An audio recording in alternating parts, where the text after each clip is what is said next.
Good morning. Alright, so moving on, we have another, this is a really cool looking cross, or what I'm guessing is a cross. This was from Scott over on the Hot Pepper. He sent me some clavos, which are like a peach.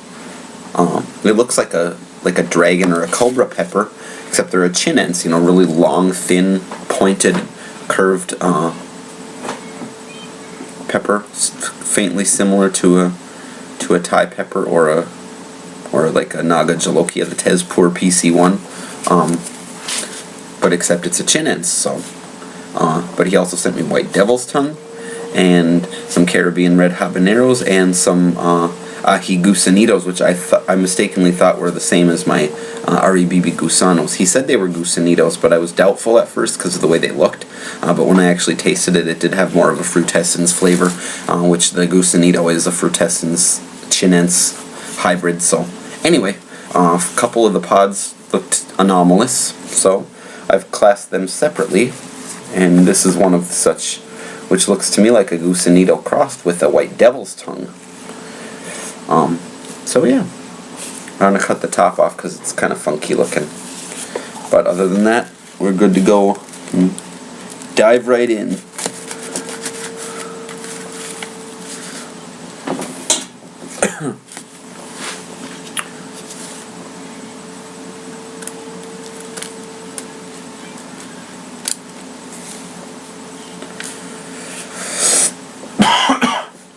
Okay, so split it open and see what's going on.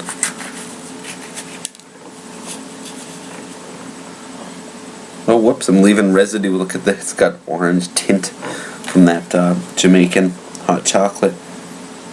Yeah, it smells chinense to me. It smells like a white chinense usually does. Okay, let's extract a few of these seeds. And then I'll cut a sliver down the side here.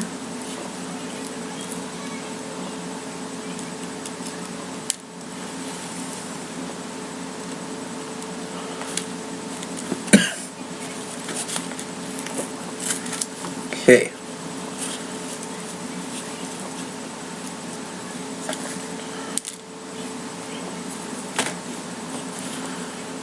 Okay, so one vein of placental tissue running down the side of this one. This doesn't look nearly as hot as that Jamaican hot chocolate did. Smells nice and crisp. Surprisingly still, I'm really kind of shocked at some of these longevity, given I've had these in my fridge for like 2 months now. So, enough messing around. Let's see.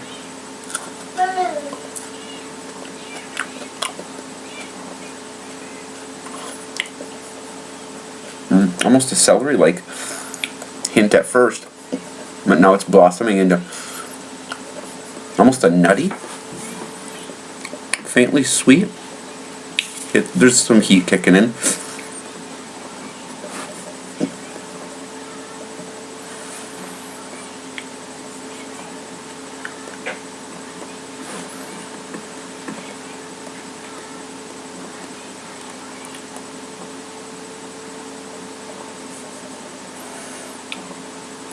Like a pungent,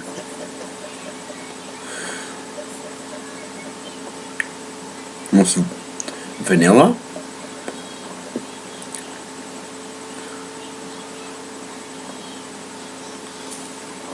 A little prickle in the throat.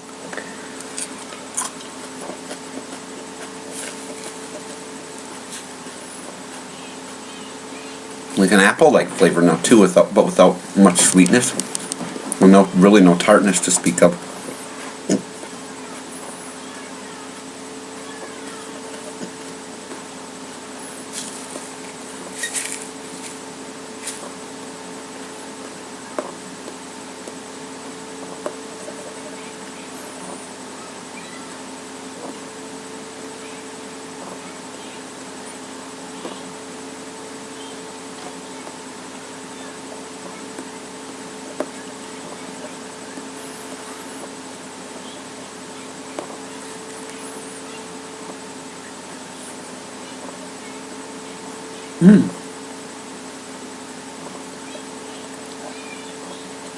Almost like a grapefruit hint in that time.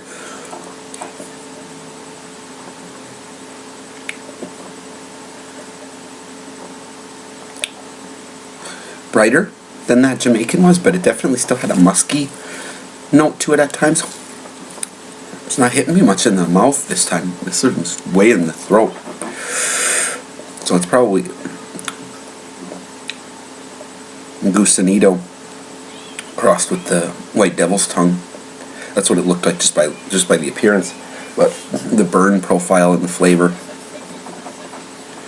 Hints maybe of a frutescence flavor. Lots of drool with this one. More so than the other I just had before this. Kind of back of the tongue and then waves down into the throat and swells up into,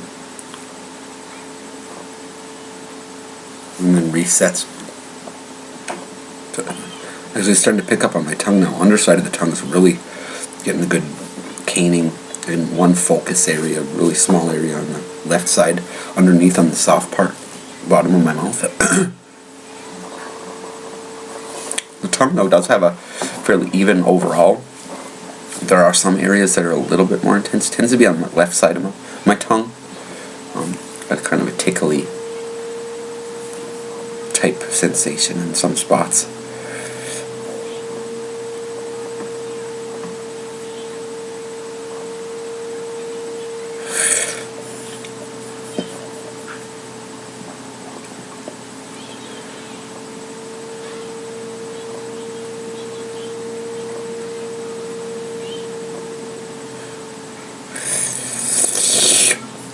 This pretty drool producing pepper, and my sinuses are draining like mad, which is fine by me. I've been battling this infection the last week.